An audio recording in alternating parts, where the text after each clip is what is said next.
I'm late. No, you got here right on time. No, I'm late. It's the Late Show. Sorry I'm late. You're too late! The wizard is never late. Can I help you? Yeah, I'm gonna see the show. But not to come late. You are late. You're late, man. Always late, huh? The hour grows late. You're late. I'm not paying for those. But is he already too late to save his friends? You're too late. And I'm like, dude. You're not going from Mary Poppins to a savage killer. I would say yes, it lives up to the hype. What little hype I had for it was pretty damn good. All right, kids. Welcome Late to the back. show. This week, we are Late to the Show podcast. This is John and Jake, and we got a fucking movie for you. This week's movie is What We Do in the Shadows. There's currently a series based from this movie that we're going to be talking about today, currently playing on FX. FX, please sponsor us. FX, FXX, FX Movies. Is FX Fox? Is that the same thing? Yeah, FX is a Fox channel. That's stupid. That they call it FX and not just Fox. I don't know. I'm sure there's a reason for it. Okay. But yeah, we are talking about What We Do in the Shadows. 2 weeks in a row.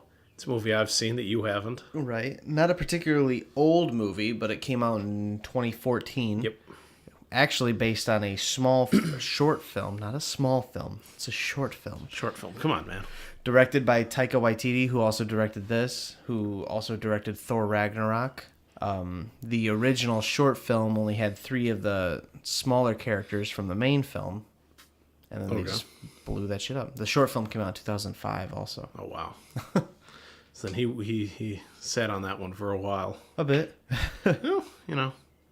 Does he have anything to do? I mean, like, I know he was just in last week's episode, but does Taika Waititi, is he, like, creator of the show? No, Jermaine Clement, who plays Vladislav in this one. The Polkar. Yes. He is the executive producer, so I'm assuming showrunner for the show. But Taika Waititi directed the pilot.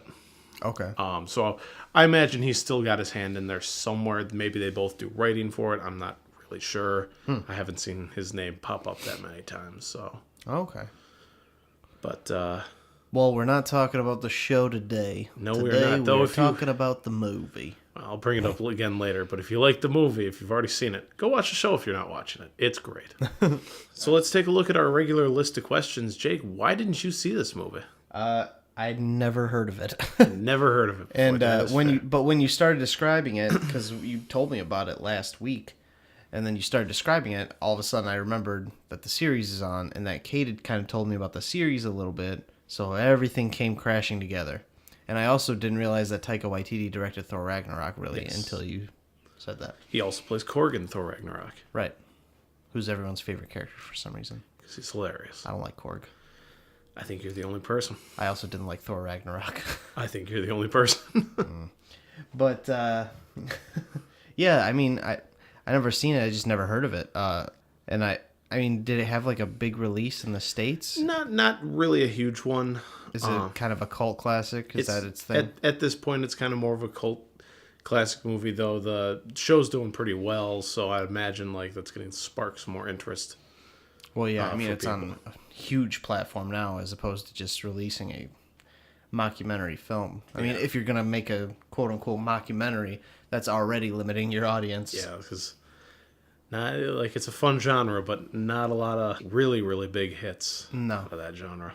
Not even documentaries, really. I mean... No, docs... They're big, but they're not as big as just a typical entertainment-based feature. Okay, you know? that's fair, but... So, when you make a mockumentary, it's just narrowing it down even further. Yeah. But I thought it was a really good movie, too. Yeah. I will say that. It was... it's one of the best comedies that I've encountered, because I saw it for the first time about a year ago. Yeah, how'd you end up hearing about it? Well, I'd heard about it, like, online several times. Like, people would mention it, and I was always just like, I want to watch this. And I just never did. And then me and Molly were hanging out one day, and she suggested it, and so I'm like, yeah, sure. Had she seen it? Yes, she had seen it before then. Okay. So we watched it, and I loved it. Then the show came out, and I'm like, hell yeah, and I'm back kind of onto the swing of What We Do in the Shadows. Now, let me ask you this: if, like, you know, we weren't doing this and somebody had described this movie to you, is it one that you would have gone out and tried to find that quickly, or would you have been like, I'll put that? I probably would have put it on the back burner. I'm not a huge documentary guy anyway. Okay. But I wouldn't have expected it to be, you know, as like funny as it ended up being. Yeah.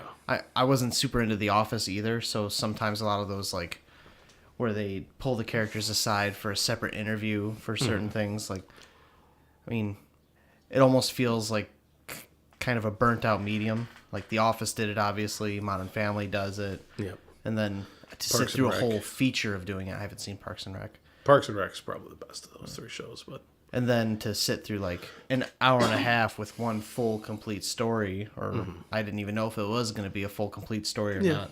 I thought maybe it could also just be a bunch of different like scenarios all stitched together. which it kind of was. Kind of, but it still like had them like going through like days of their lives and stuff like that.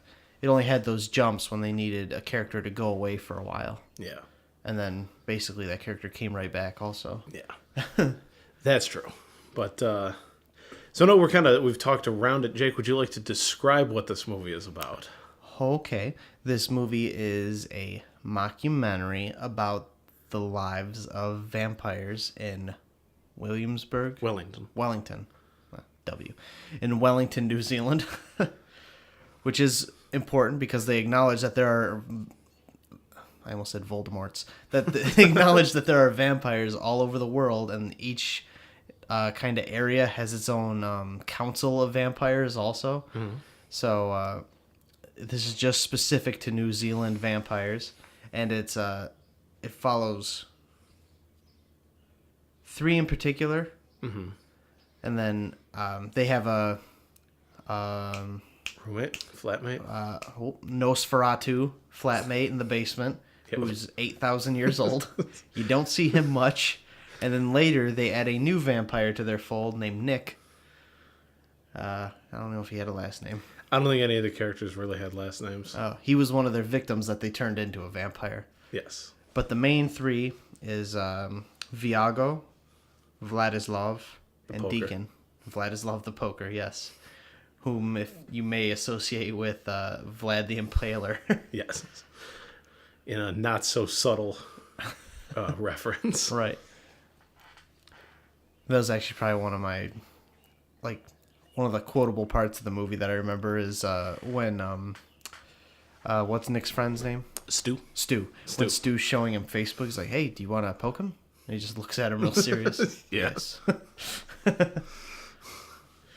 But yeah, it just follows them around, and it's their relationships as roommates or flatmates, and it's just them going through town. You know, they can only come out at night. Obviously, it's pretty standard vampire rules. They don't mention garlic really throughout this movie. I don't think. No, not really. But they're not allowed to eat human food at all. Oh, that's right. I forgot about that. Because shortly after right. Nick's transformation, Nick he eats had a French one fry. French fry. Sorry, a chip. Oh, We're in New Zealand. they're my favorites. Kind of being a vampire it's overrated. Don't believe the hype.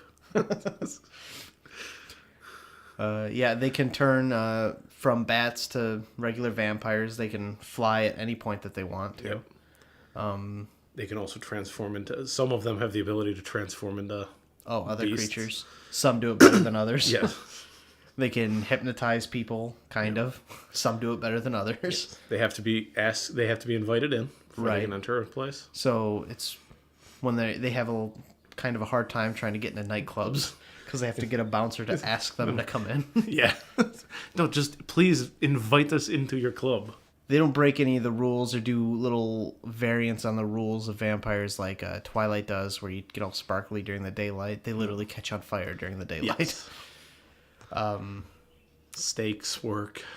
Yeah, silver. They don't like silver. Oh, that was great too. When he when he puts on the pendant and just like sits there and like just take it. And that's about as long as I can wear that. One of my favorite quotes of the movie is Just when Vladislav is talking about Viago, he's describing him. He's like, he was an 18th century dandy.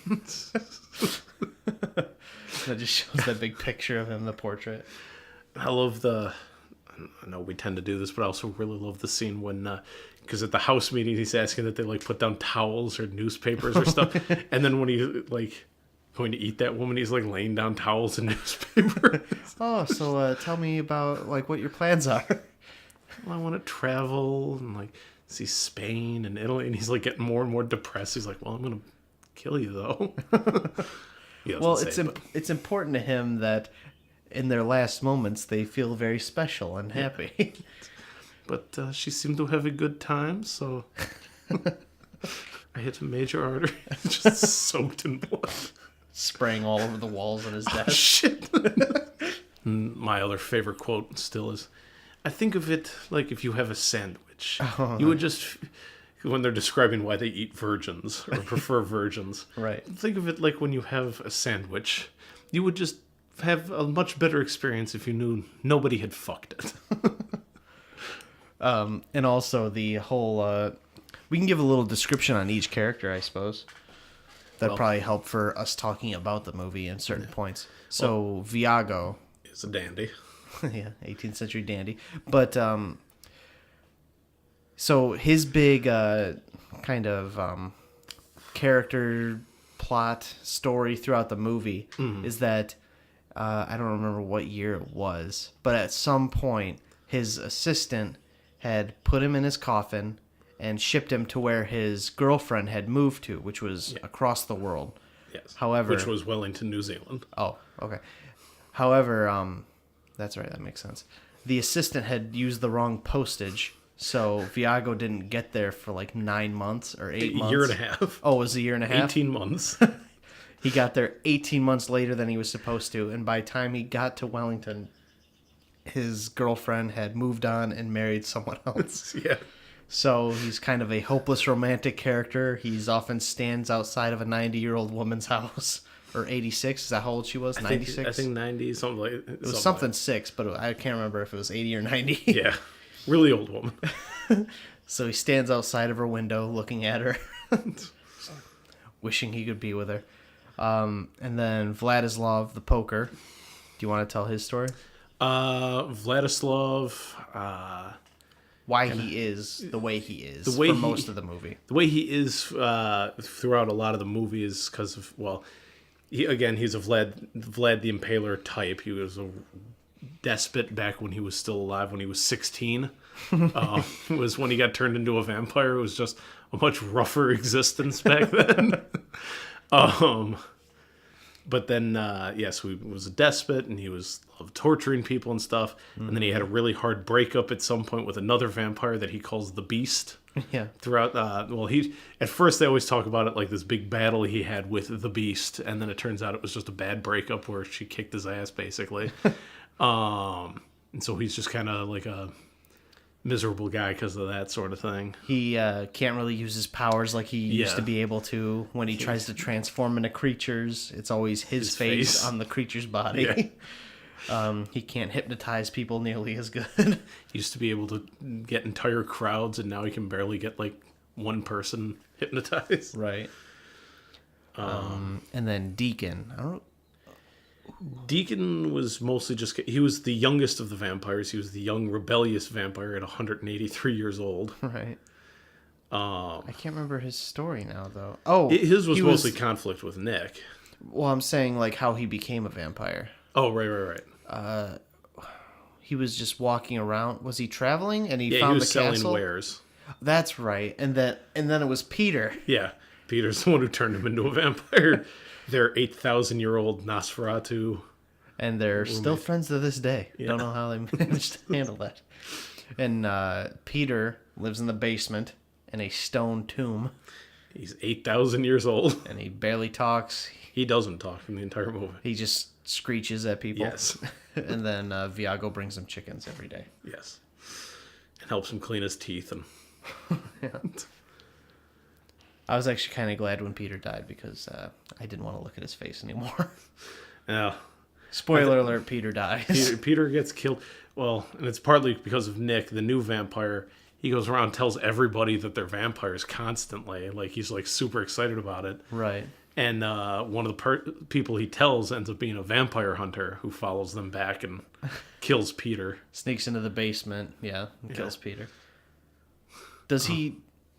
He doesn't stake Peter. No. He breaks the window and then it lets sunlight in, right? Yeah, and then when Peter, like, emerges to fight him, basically the slab from his... That's right. It falls on the vampire hunter. And he like twisted his head all the way around because when they find his body later, they're like turning his head to see who it was. That's right.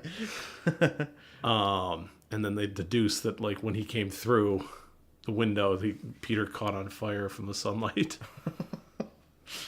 Yeah, because it just opens up and there's fire alarms going off, and they open the basement door and flames are coming out of the basement. Peter's like flailing around down in the basement. Right. It's a more sad part of the movie for the characters, especially for Deacon, who was his best friend. And actually, I think also kind of an important note. Deacon has in the movie they use the concept of familiars with like where it's like human servants who usually, and it does the same in the show, where they're basically promising them that they're going to make them vampires. Right. And Deacon has a familiar named Jackie, and the way they meet Nick is that Jackie brings him and his girlfriend to them because she thinks they're both virgins. Right. And she's like, well, I thought you were a virgin. Yeah, we were 12 when we dated. I was back then. Yeah, Jackie works for Deacon, and she does all sorts of stuff for them. She does their laundry. She does the dishes. She cleans. She cleans up after every death. Yeah. And all she wants is to become a vampire. Right. And then Deacon just keeps putting it off and not doing it for her. Until Nick eventually does it for her in a 6-month gap of time. And apparently Deacon did not go and see Jackie at all. Because he was surprised that she was a vampire when they saw at the masquerade ball. Yeah. Like, Deacon's like, oh, you're a vampire now. She's like, yeah. It's just that he hadn't seen her for that whole chunk of time. Yeah. But, no, good. I mean, one thing that surprised me was, I'm curious if, because I know Taika Waititi, he's a filmmaker, but since he plays Viago in the movie, I'm curious if he has any improv background or anything like that, because if not, then the movie was very well written, so they could kind of get into their characters the way they had them written, because it didn't feel staged. Like, they did a good job at making everything feel like off the cuff and, you know, as funny as if it were actually happening in real time. Yes. It didn't feel rehearsed, really. Which, actually, I was reading, because that's kind of what happened with the character Stu, was, like, the guy was supposed to not even really be, he was told he was going to have a bit part, so he just, like, figured he didn't have to, like, try that hard on the acting and everything, which is how they got Stu's performance, where he's just kind of this soft-spoken guy who just likes to, because that must be how appears subtly helping them out. Yeah, he's just like, he's there setting up their Wi-Fi and shit for them, but I love at the masquerade when they're like keep asking him to like about himself. He's like, "Hi, I'm Stu," and they're like, "Could you please speak up? I'm Stu." Oh, like when they know he's a human at that point. Yeah. He's a virgin. A group of I could smell a virgin at 1,000 paces. Take 1,000 paces away and smell yourself. So a group of vampires brings their human friend to a party of vampires. Vampires, zombies, that's right, witches. zombies. It's everything undead. Yeah. And I guess everything undead eats living humans. Pretty much. Yeah, I actually didn't think about that before. That's typically what the undead do. Yeah, but why?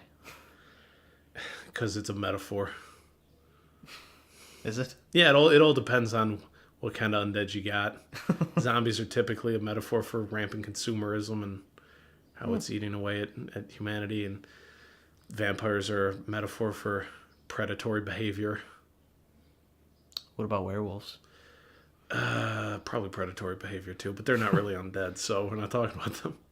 Though they show up in the movie. Yeah, they do. With Reese Darby. I was surprised to see him in this. I was actually going to bring that up. I was looking over the cast today, and I'm like, Reese Darby, why do I know that name? It's because you brought him up on the Mortal Kombat. I said it'd be funny if he played Kano. That's who it was. I didn't say he'd be the best choice for Kano. You said it would but be he funny. would be funny. And I was like, why do I know that name? And I clicked on it, and I'm like, oh, it's the guy from Jumanji that you were talking about.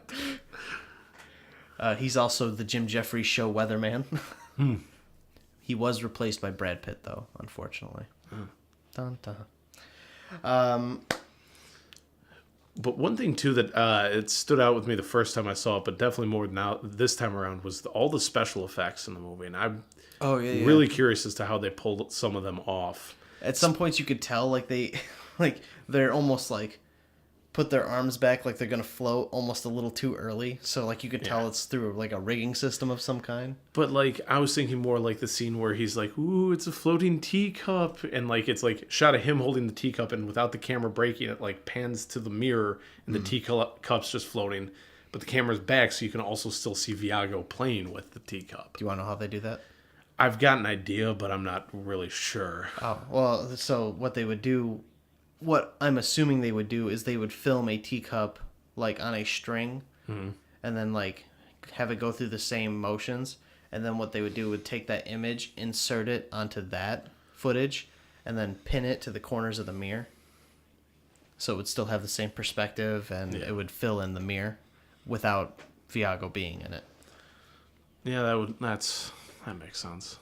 That's how I'd seen stuff done in student films, anyway, for stuff like that.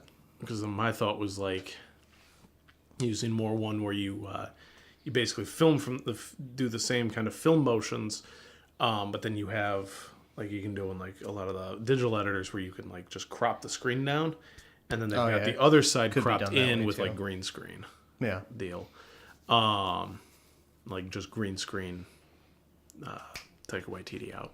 But then, like, the one where he comes out of his backpack. When Nick's running from them in the house, and, like, Deacon starts crawling his way out of his fucking backpack. That's right, I forgot about that. And I'm like, how the fuck did they do that? It was just, there was a lot of, like, again, really impressive effects, or like how they did that, or like every time they would turn into bats. Because, like, you can kind of, like, I kind of get how you can go about CGI-ing shit in, like, a big budget, like, movie that's meant to just be a movie. But this was supposed to feel like a documentary, and it felt like in those moments they turned into bats and then popped back out. Right. I do notice, like, they do a lot of camera movement when they do turn into bats, like, real quick wipe and zooms and stuff. Which can help hide cuts. Yeah, for sure. And then also, I mean, the budget for the movie was $1 million. I mean, yeah. So they had some, like, they didn't have too many effects to do where they could afford to make them look as good as possible. Right, or at least blend in with what they've already done. Yeah. Because, I mean, the camera work on the movie isn't like, it's not fucking Revenant or anything, but it doesn't have to be because it gives it more of that documentary feel. Yeah, it's supposed to feel, and it does feel like a documentary. Right. It feels like a camera crew following some people around. Right. Which was also funny when they're getting upset at Nick for telling everyone that they're vampires. He's like, yeah, but you have a camera crew following you guys around. Yeah, I love that they pointed that out. It's like, they're documenting this. This is supposed to be a secret society. And I like at the top when it's just like, they've got crucifixes and they've been offered protection by the subjects. Yeah. So it's like, that's their explanation as to why they're able to do this. Yes. But also when... right before Deacon and Nick's bat fight. When Deacon's yelling at Nick, he's like, you're telling everyone we're vampires. And then Nick says, yeah, I'll tell everyone you're an asshole, too. How about that? And he looks right at the camera. This is one of my favorite lines. Yeah, what if I tell everyone an asshole? That you're an asshole. Yeah. We're werewolves, not swearwolves. Yeah, I forgot. The... werewolf pack. Right. I also like that they tried to chain themselves up to trees before they turned into werewolves. Yeah. So they're, like, conscious of what they do as werewolves. Or conscious of what they could do as werewolves. They don't necessarily know what they're doing when they're werewolves. Yeah.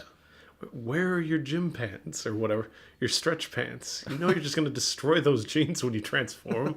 You know how big you get. Right. Oh, yeah, and he was yelling at the other guy for tying himself up to too small of a tree. Yeah. Yeah, I like the werewolves a lot. Yeah. I could have actually seen... they were going to make a sequel movie called What We Do in the Moonlight. Yep. And then it was just going to be changed to called We're Wolves. Yeah. Like, nice. We Are Wolves. That would have been that probably would have been better than What We Do in the Moonlight, but... I feel like What We Do in the Moonlight's a little more sellable. Because it's clearly a sequel to What We Do in the Shadows. in the Shadows. But We're Wolves It's funnier. is cleverer. But I don't know why they... Oh, I think it just said they had production issues and they never went back to doing it. Yeah, I think so. But actually, one that I'd seen trailers for was Wellington Paranormal, where it follows the two cops. Yeah. And that actually did air, but that's like just in New Zealand, from what I've seen. Really? Yeah, it's just airs in New I didn't Zealand. even realize that it aired. Yep. Or I figured like maybe it just had a pilot and then didn't go anywhere afterwards. No, but from what it looked like on Wikipedia, that it did end up airing in New Zealand. Oh, okay. And I'd love to watch that show. I'm sure you can find it online. Probably, because the I cops find it on YouTube. the cops were great on the show too. Right, yeah. I like the lady cop the best. Now, you see, the real sad part is this dog's probably gonna have to be put down now. They just pull in an Australian Shepherd, the nicest looking dog ever. A random dog. When they found a werewolf attack incident where this Stu gets torn to shreds by werewolves. Yes. And they find a dog who just happened to be in the area and they pin it all on him. Yeah. Look what you've done. Look what you done, mate. It's just it's not good for the people. It's not good for the dogs. It's just horrible. But at one point, the cops actually have to come into the vampire's home because they overheard the fighting between Deacon and Nick. No, between Deacon and Nick, and I also felt it was partly Peter and the vampire hunter. I felt like that's to me what it felt like, but because it was like really quickly. It was Peter and the vampire because they heard also a breaking glass and a lot of screaming. Yeah, that's what it was. But it was during the Deacon and Nick fight is when they came in. Yep. But was it Viago who hypnotized him? Okay, yeah. I'm not a great hypnotizer, so they could break out of it at any moment. Right. So he hypnotizes them at the front door. Yes. And they ask to come in. So they don't necessarily see anything vampiric. He specifically says you're not going to see anything out of the ordinary or something like, or you're not going to see anything weird. Right. We certainly hope so, mate. But they do pick up on every lacking fucking fire alarm, smoke alarm. Like all the adhesives right under the power box. Yeah. Again, That's fire flammable. No fire alarms anyway. And they see the dead vampire hunter. And they say, "Oh, what's wrong with him? Oh, he's drunk." He's like, "You're not just going to leave him there, mate. That's bad for his back." He's asleep with a stone tablet on top of him. Yeah. Well, and like the first room they go into is where Deacon and Nick were fighting, and Nick's like up in the corner. Oh yeah, of the room, like 5 feet in the air. Yeah, stuck to the wall like Spider-Man. Deacon is flying at him, and Vladislav is holding Deacon back by his feet. Right. I don't know why they had to stay in that position. Because they all eventually join them in the basement, and they find the dead vampire hunter. And then Peter's ashes. And Peter's ashes. Yeah, what did they say when they found the bones? I don't remember what they said about that. They said something. I know. He like picked up a rib cage, didn't he? Or a spinal column or something? I don't remember, I'm going to be honest. But yeah, I thought the movie was really funny. And like I said, like there are certain times where you could tell like this was also just really good writing for the way this all came together. Like it did tell a full packaged, rounded, tied up story by the end of the documentary. Yep. While not breaking that documentary feel. Yeah. Like it all, because like I even like how it ends, like they think Stu's dead. And like it goes into like that, like documentaries will do sometimes where it's like, okay, we definitely finished the story. And then sometimes like in a doc, it's like months later, something part of that story, something else developed. So we got to go back and document some of it. like it shows like a group photo of everybody. It's got Viago, Vladislav, Deacon, Peter, Nick, Stu. They're all there and looking happy. And then they get a phone call from Nick. It's like, hey guys, I've got a surprise for you. And Stu turns out to still be alive. Right. He's got a big scar across his face. Looks like Seal now. And also, he seemed like a lot more talkative too when he came back after being a vampire or a werewolf. Stu becomes a werewolf at the end of this movie. Spoiler alert. Man, we are fucking rushing through this podcast. Damn, we keep doing 32 minutes. We keep doing that. Well, let's take a look at our handy dandy list. So objective quality, very good. Right. It's an excellently done film. What taste does this play to? I mean, comedies. Right, comedy. Honestly, it kind of has a very Monty Python feel. It does. It's very like dry humor and witty. Yeah, sensibilities. It's definitely a drier humor than some people might be used to. It's not like British Office dry, which is as bone dry as it can possibly get. Haven't watched the British Office, but I got through a little bit of the first episode and I just couldn't do it. Well, are you even a big fan of the regular Office? Yeah, I've seen a bunch of episodes of it and I enjoy it, but I like Parks and Rec more. Oh, okay, well, Parks and you'll Rec. have to watch the English Parks and Rec then. Okay. It's called Car Parks and Rec. Yeah. Got it. British humor. But yeah, and then I mean, if you like are vampires, if you're already into like kind of spooky, dark, ghoulish, gothic type stuff. macabre. What? Macabre. Macabre? Macabre. Macabre. What's that? Macabre. Yeah. What is that? Just the.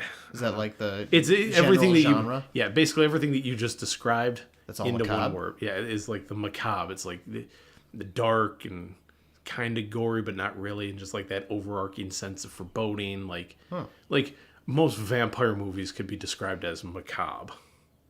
Weird. I'll have to look that up after. Let me get an actual dictionary definition for macabre.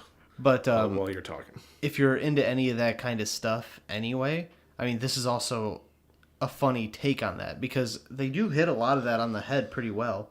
They keep true to all their rules for vampires and stuff. And like the house and everything, like the way they dress and stuff, they stick very much to that stereotypical vampire look. Right. And the main four, if you're including Peter, all have, a pretty standard way of becoming a vampire. Yep. It's just funny. Macabre definition: disturbing and horrifying because of involvement with or depiction of death and injury. Okay. So it's dark humor. Yeah, Or not humor. Well, macabre isn't humor, just but dark. It's dark. Definitely darker humor because like you're rooting for the main characters, but they kill people and virgin people. Yes. Which typically means young. Yeah. Oh, there So, were like, a couple of young girl vampires. Who like their thing was like getting creeps, like pedophiles. Yeah, it's they like kill you know, pedophiles. Yes. Like, are you gonna kill any pedophiles tonight? And they just nod. It's like good.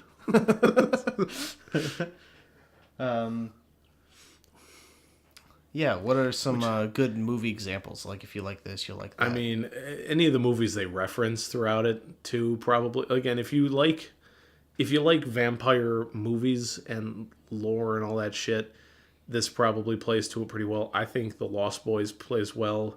Yeah. They do the whole, I didn't know you like to eat worms. When he was eating the I haven't spaghetti. seen Lost Boys. Oh, there's a scene in Lost Boys where they make him think, like, he's eating something and he looks down at it and it's full of worms. Oh.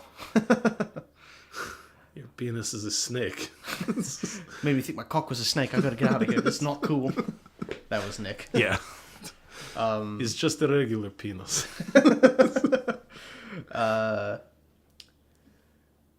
Yeah, it's super silly also. Yes, it's a goofy movie. Right. It's an extremely goofy movie. I thought it was very goofy.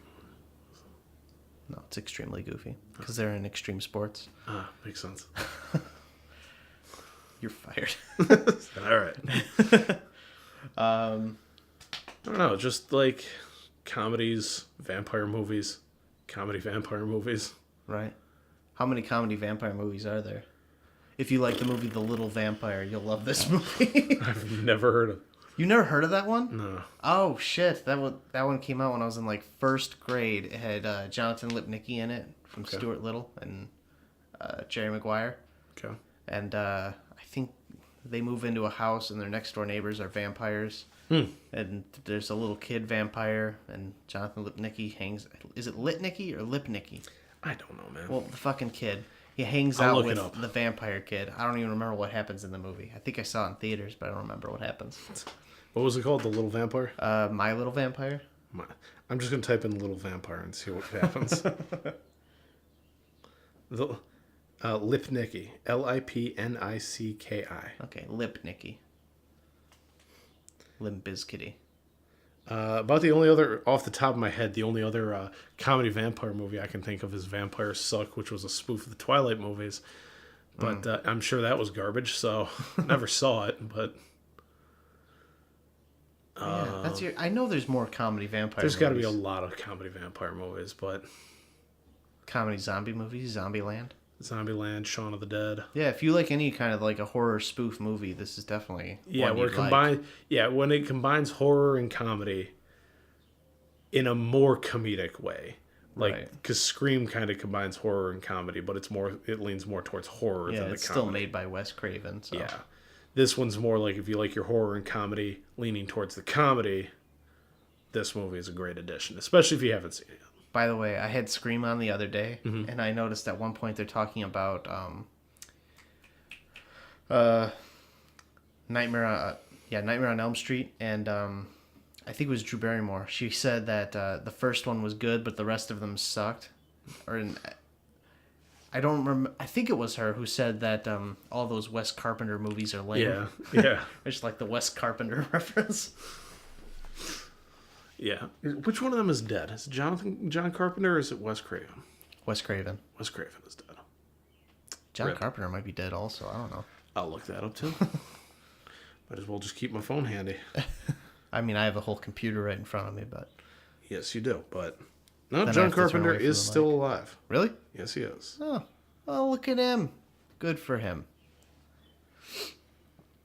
Does he have any kids named Michael Myers? Do you think he dedicated his son's life to being a horror fictional character that he made up? Probably not, if I had to guess. Plus, his last name is Carpenter. Yeah, Michael Myers Carpenter.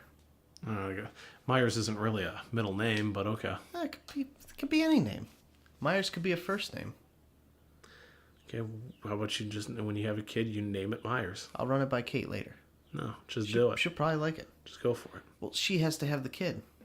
That's fair. Unless you want to have my kid. No, I'm good, thanks. This podcast took a weird turn. Yeah. I didn't expect to be talking about impregnating my podcast host. Co-host. Co-host, sorry. But as far as, I had only heard about the movie a week ago, which when you told me about it, did you even tell, were we recording the podcast when you were telling me about it? so. Well, this is a quick turnaround then for episodes. Yeah. Yeah, remember last week, Nick, when you listened to last week's episode? Or Dylan, I know you listened to last week's episode. Or Dylan.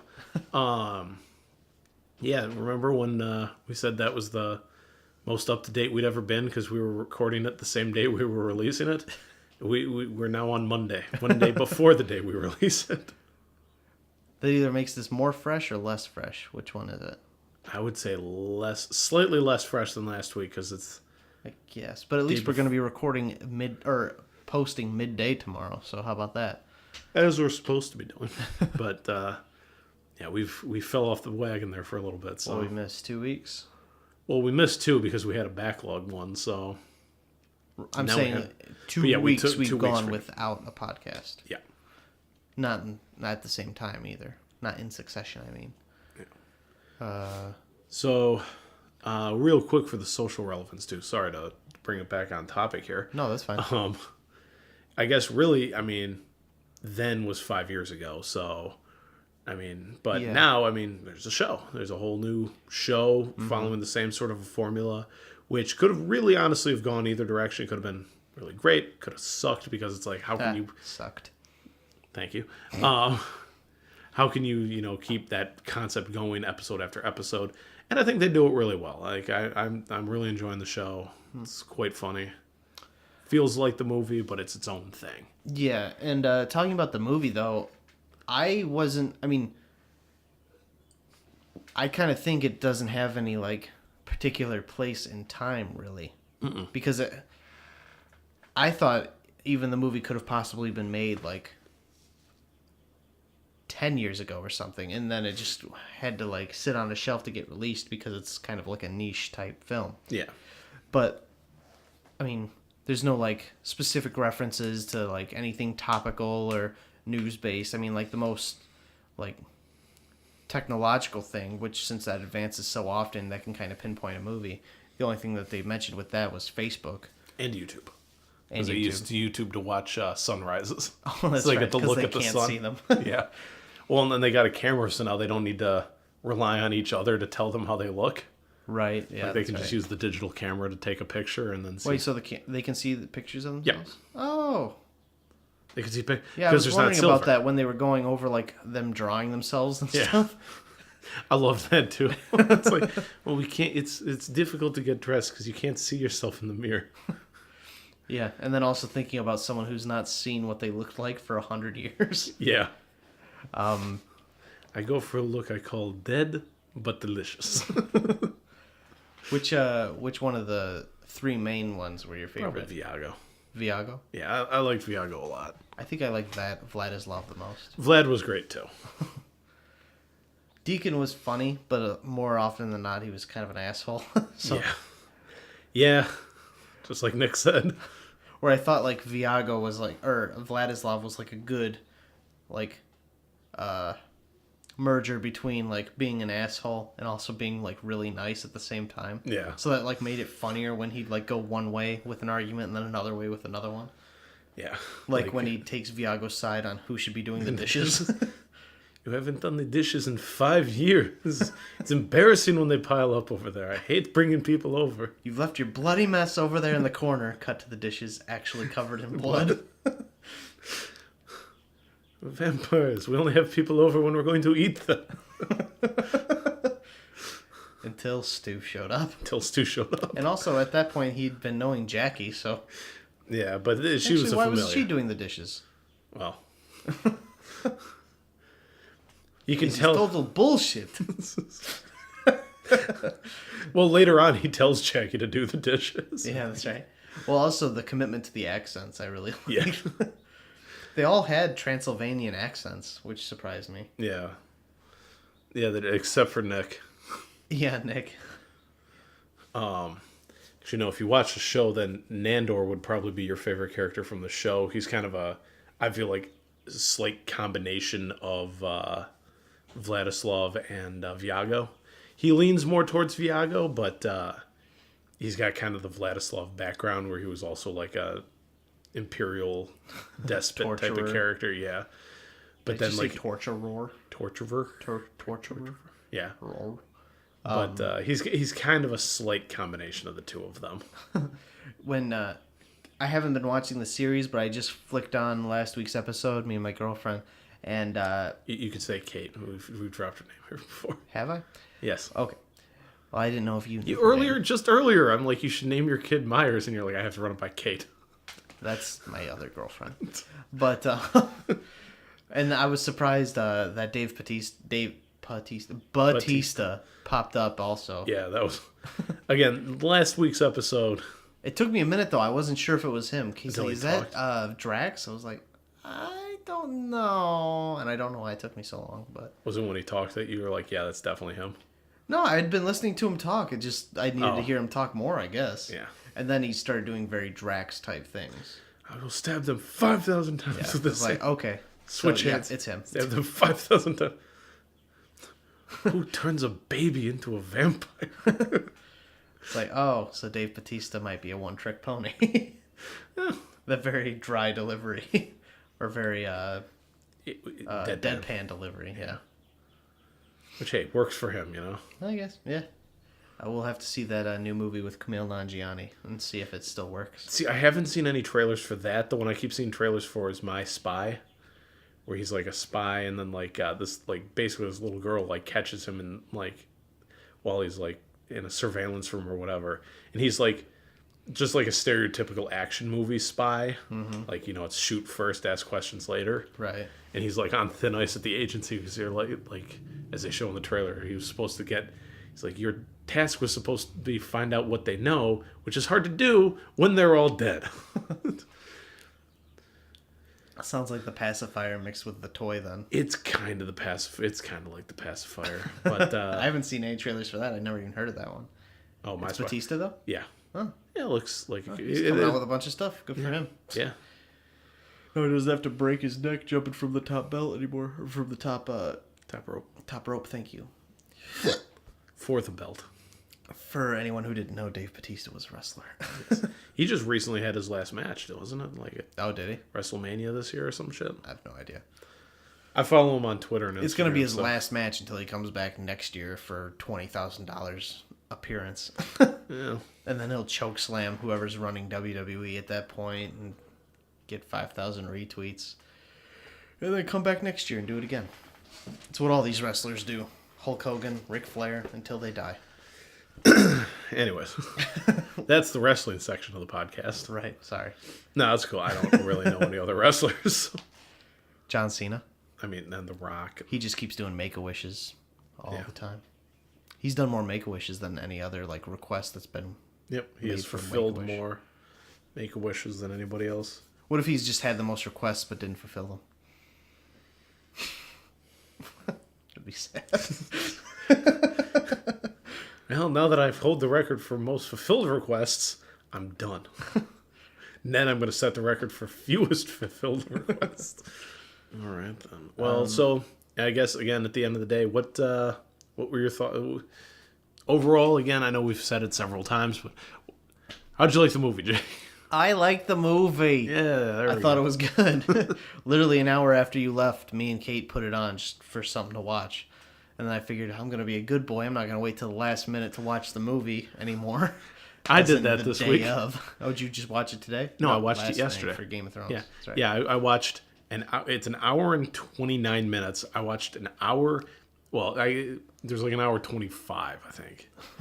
I watched an hour 20, turned it off, watched this week's Game of Thrones, season 8, episode 5, so we can date this podcast. And then after Game of Thrones was done, I put back on the last 5 minutes of What We Do in the Shadows. And also for that And then reminded showered me, and went to bed. for anyone who doesn't know, stick around to the end of the credits, or fast forward through the credits, because there's a very special, non-disclosed tag at the very end of the movie, starring Deacon, that you should watch. Yeah, so, if you're used to your Marvel movies, sit through the whole thing. Well, they're not in a theater to watch it, so just fast forward it. No, sit through the whole thing. You don't need to see how long you their special owe- thanks pages are. You owe every single person who worked on that movie your time and watching their name go past. Including the cat that they thank at the end. I don't remember its name. Oh, they thank the cat that they superimposed Jermaine Clement's face onto. Oh, yeah, that may have been why. Yeah, they special thanked a cat at some point. I bet it was that cat. But yeah, I liked the movie, and there wasn't really much hype built up to it, which was probably a good thing. So Yeah. it lived up to whatever hype you gave it last week. Go back and listen to the podcast. Which I think mostly was, we should definitely watch this movie because it's good. Yeah. And it's one you haven't seen yet. It definitely lives up to that hype. If you haven't seen it, definitely watch it. It's good. Yeah. Don't go saying it's the best movie I've ever seen. Don't say it's the best mockumentary you've ever seen. But it's a good, funny movie. It is a funny movie. It's enjoyable, fun characters. It's only an hour and a half. This is true. So, kind of like 90s movies used to be, like we discussed on Men in Black last week. I was just like, they always used to be 90 minutes. Yeah. And Which I think was perfect for this movie. Like, I think that was just like a good amount of runtime. Much more probably would have worn out its welcome a little bit later. probably, well, especially in a documentary format. Yeah. That's why documentary shows, for me, are a lot better, where I can watch episodes of it. Well, and I think that's one strength that the show has. It's like, here's just the events here, 30 minutes, you're done. So you can always just keep coming back to it, which I think, like, it helps any kind of when use that format. I think the documentary format can kind of quickly. If you're not overstates into a documentary, it can wear out its welcome very fast. Yes. You have to. For me, I have to be in the mood for a documentary. Yeah. And typically, I have to be in the mood for a specific one. I can't just think, I want to learn about something right now, and then just put on an hour and a half documentary. Oh, see, I can do that. Yeah, no. Though the documentary has to catch mood. the documentary has to catch my attention, like all movies do. But I would have to like see it in my queue for a while, and it would have to be a subject I've heard about. And it's like, yeah, that sounds kind of interesting before I even click on it. I won't like put it on, and like if I don't know anything about it, just because, yeah. Oh, see, I'll do that if I'm like, oh, that sounds interesting. It's got to be like the stars aligned for me to watch a documentary, I think. Well, I think next week we should watch a documentary then. No. Okay. Stars are out of sync for you, sir. Nah, it's fine. Well, I guess, yeah, I will agree that this one is a good movie. Mm-hmm. Go watch it.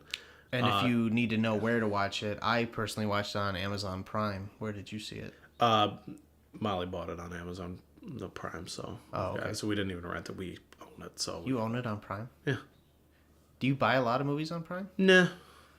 Like ones that we've had to watch for this, we'll just rent. Right. But like Molly owns a bunch of movies on Prime, so It's hard for me to get behind buying anything digital. see, I enjoy buying digital. Really? Yeah, like a lot of my games on my PlayStation are digital. Well, games, yes. I'm talking about movies. Especially with a service like Prime where it's like subscription based. Because you can buy a lot of movies on DirecTV also. The video on demand, you can just buy them now. And it's like, but... Yeah, but then I don't know. Because I think we're that feels moving, so impermanent. Well, we're moving away from having physical copies of shit. Right. So... Tell the vinyl collectors that. I mean, everything comes in cycles. But there's Right. not really a good analog format of video that's going to stick around. Like VHSs wear out. And then what do you have before that? Like actual just film Laserdisc? strips. Laserdisc, I'm pretty certain was after VHS. Was it? Yeah, I'm positive it was. Really?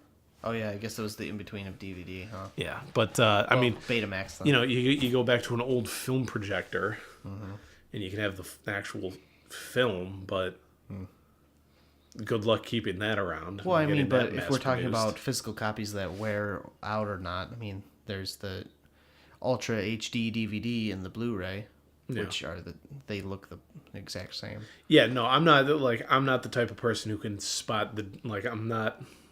Well, like somebody who can, you actually can't between those two, the Ultra HD DVDs and then the Blu-ray.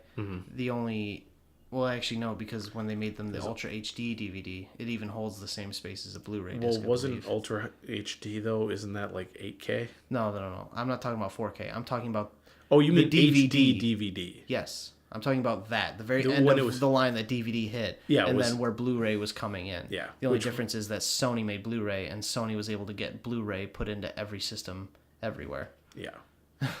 Yep. It was the same thing of VHS versus Betamax. Or as Tropic Thunder points out, you just look to what porn backs. I don't know whatever is there a format- lot of porn on Blu-ray? I couldn't tell you, but according to Tropic Thunder, that's how it worked. This is knowledge that we could use in the making of our own film, John. Yes. Do it the porn way. We've got 3 characters, 2 are girls. Or 4 characters, 2 are girls, 2 are guys. So There you go. let's make it happen. Yeah, I guess we're also we're working on a short film too. It's called Roleplay, The Orgy. Yeah. We just added that subtitle in at the end of it now. But Nick, you already know about that, so Right. not the orgy part, the short film part. But okay, let's wrap this sumbitch up. Do you want Yes, to talk sir. about a possible movie for next week? Well, I kind of picked this movie. I mean, if you want another fucking tab, man. Yeah, that's how I do it, dude. We were up to what, 19 or some shit? Yeah, 19, Okay. 20. So we can perhaps. drop What We Do in the Shadows off the bottom of the list. You want to keep on vampires? We could watch The Lost Boys. That's another one you've never seen. Let's jump off vampires for a moment. I know Jordan's going to be in town soon-ish. We could possibly do the Godfather episode. At one point, we talked about having him as a special guest on. All right, yeah, but And he's got a podcast. He's going to be let's find out when he's in town so we can record that, and also so I can dedicate 2.5 hours to watching The Godfather. Is it that long? Was Was that the first movie to go that long? No. Fucking Gone with the Wind is fucking... Oh, is it that long? Gone with the Wind, Ben-Hur, those movies are fucking 3.5, 4 hours long. No, I The would know. Godfather. I skipped those movies. Same here. The Planet of the Apes is probably long as fuck, too. The Godfather is 2 hours, 55 minutes. Jeez. Sorry, not 2.5. It's almost 3. But that's okay, because, again, I've already sat through Endgame twice, and I'll go definitely see it one more time at least. Gotta help it push past Avatar. Avatar sucks. Avatar, the Blue Man Group? Yeah, Avatar the Blue Man Group. I thought that movie was fine. It wasn't even fine. It sucked. It was unoriginal. But yeah, It it's just- not the it- most original movie, but if you're The going to say visuals that didn't the blow me away. Well, if you're going to say that they suck, though, that's fucking wrong. They didn't age well. Didn't they? I haven't seen it in a while. I was gonna say, watch it again now. I'm not like You can say in it's fairness- visually innovative, at the very maybe least. for the time, That's what I'm saying. but It's here's- innovative. It was the first to do something like that. but it doesn't. But it didn't hold up. So neither but- did the fucking iPhone 1. It's still innovative as shit. Okay, that's fair. Here's the thing, though. I'm going to go on a rant about Avatar for a moment. I did not see Avatar in theaters, and I had no desire to because it didn't look good to me then. Then I finally saw it in, I think, like 2014 or some shit. Okay, so this is a movie and I that saw did it not on- live up to the hype for you. It didn't live up You to the saw hype. it 5 years late. Yeah, 6 years. I thought it came out in in 08. 2009. Oh wait, Are you sure? yep. Because it came out the same year that Terminator Salvation came out, Came out the same year. which was a big year for Sam Worthington. Avatar. Oh shit! I could have swore it was 2008. 2009 according to IMDb. Anyways, I like how you threw in the according to IMDb. Like, you still might be right. You're wrong, sir. anyways, and I saw it on a regular TV, not in 3D, and I didn't care about any of it. Like, I didn't. The visuals were not that impressive. I was like, if a movie is like, oh, you have to see it this way, then that doesn't mean shit, because not everybody's gonna see it that way, and subsequent viewings aren't necessarily gonna be seeing it that way. Fucking Mad Max Fury Road holds up because it looked great on the theater screen and it looks great on a TV. Will it look great on an iPhone screen? Probably not, because you're making it so much smaller. But like, subsequent viewings for Fury Road, fantastic. I saw Avatar once.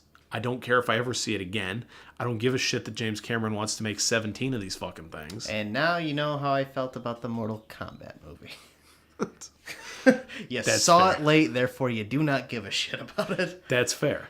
Now, but like I was saying, I mean, it's not that it needed to be seen in a specific way. You saw it way late. You saw but it it didn't. post Jungle Book, where they did actually do everything visual effects, which I didn't even care for the Jungle Book. I didn't see Jungle Book either, but it does need to be, like, Avatar needs to be seen on a giant IMAX screen in 3D. I saw it in a hotel, and I liked it the first time I saw it. Granted, I saw it in the summer of 2009. Or, no, 2010. I was sorry. gonna say, there's no way in hell you saw it summer Why did it 2009. say No, it came out in, like, July or something? probably. It just gave me a year. I'm not going gonna to be wrong twice about year. that. I forgot because I was doing a wrestling tournament thing. Yeah. So I was in a hotel the summer of 2010, and I saw it on a fucking shit-ass hotel TV. And I still liked it from there. Yeah. So, But But Avatar my is, big cringe, or not cringe, my big bugaboo was that you said it sucked. it does suck. No, it doesn't suck. It's not for you. And I'm creating a new podcast where I talk about shit that's not for me. It's gonna be like this one where we watch shit that's like way overhyped, and we're like, I don't fucking get it. What's the point? It's which, not for you. which I'm gonna be honest, could be Godfather if we do that. So, I love The Godfather, but I mean, I'm seeing this, 50 years late? When it come out, 70s? 70 something. I just had it pulled up so here. 40 years. 1972. 47 years. 47 years. Holy shit, that's closer to 50 than I thought. Yeah. All right. But So Well, we're not possible necessarily- Godfather though. Possible. Yeah, when it depends on when Jordan is available. We might be seeing Avatar. A hard hell fucking no.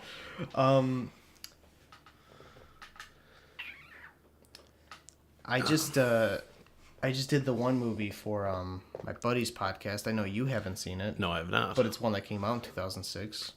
It really came out that recently? Because I remember seeing it when I worked at Schnucks, and I thought it was an older movie than that. Stranger Than Fiction? Yeah, like in like the DVD bin that Schnucks would have sometimes. No, it's not old than that. Wait, what do you mean? What do you mean? What do I mean? You haven't worked at Schnucks since 2006. No, I started working at Schnucks in 2008, Yeah.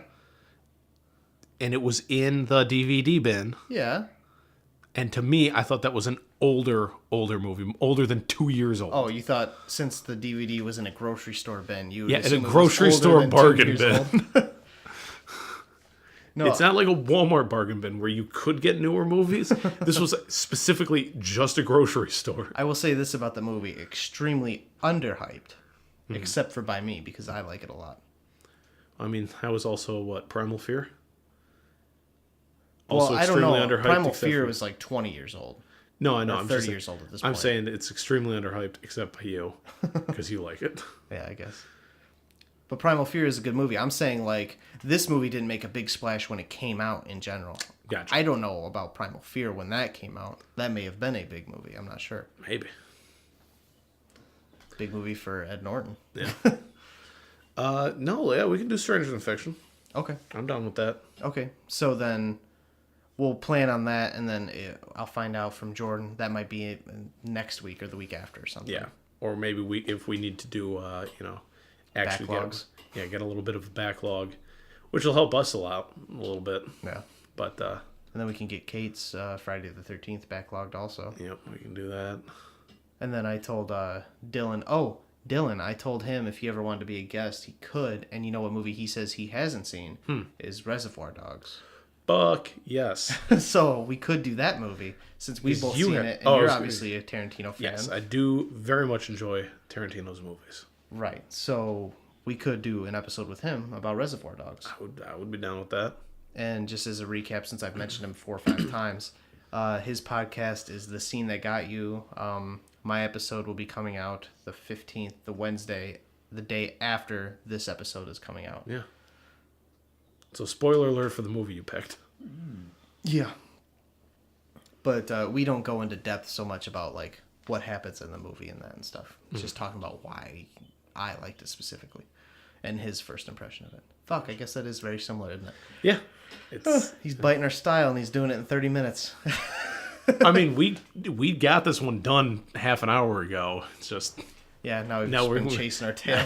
now we're talking just shit Yeah, now we're just kind of about James Cameron and his movie. I fucking hope Endgame blows it out of the water. It probably will. It's still got about 300 million to go, but it's also only in its 3rd week.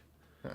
So Yeah, it's got some time. it's still got some staying power. I thought you were talking about for when the next Avatar comes out. You hope Endgame will still be better than that. Yeah. I would assume so, since And- the Marvel movies have had more, like, Turnaround time? You get Yes. 3 a year. and Last Avatar was in 2009. they've all been by and large successful for the most part. Yeah. Except the Hulk. The Incredible Hulk. I liked the Incredible Hulk. No. What I'm saying, though, is I think that was probably the single least successful by, like, money. Are you sure? Not even Thor: The Dark World, because that one was a fucking stinker. Yeah, but a lot of people liked the original Thor. I like Probably the in- Dark World better than the original Thor. I did too. Actually, after we watched Endgame for the first time, Molly and I watched Iron Man again, which was only the second time I'd seen Iron Man. Really? Yeah, I saw it once forever ago, and then a couple weeks ago I watched it again, and we're like, okay, we're gonna start watching the MCU all the way from the beginning. We watched Iron Man, and we just cannot bring ourselves to watch the Incredible Hulk. We're trying to. I don't know why. The Incredible Hulk's good. It's kind of one of the worst, like of the comparatively. Like it's not I'm bad. saying if you like Dark World better than the first Thor, you're probably gonna like Incredible Hulk better than Dark I've World. seen the Incredible Hulk. I've seen every MCU movie. Yeah, I know, but has it been a long time since you've seen the Incredible Hulk? Yeah, it's been a long time since I saw the original Thor, though, as well. Right. Okay. Well, Cap the First Avenger is still my favorite of the setup movies for the OG Avengers. So, and nobody likes First Avenger apparently. I like that one. Yeah, I loved the First Avenger. Fucking Noah loves that one too. Yeah. Cap's my favorite.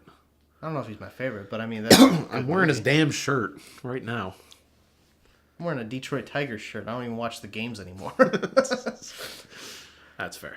All right, let's quit. Yeah, we'll start wrapping this up. So we're gonna do Stranger Than Fiction next week. I can let you borrow the Blu-ray Okay, because I have it here. So. perfect. And you just watched it, so it's not like you need to watch it again. Yeah, I probably will though. I'll probably watch it with Kate. Okay. Wait, but then how? Shit. I didn't think about this.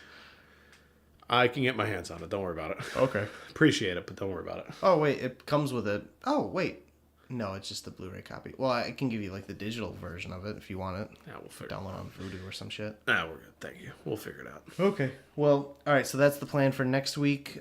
Stranger Than Fiction. Yep. And then in the coming future, a possible Godfather, a possible Friday the 13th, a possible Reservoir Dogs. All three of those with guests. Mm-hmm. And then Ray still wants to do Battleship. Race wants to do Battleship. Maybe he'll guest. He just wants us to talk about Battleship.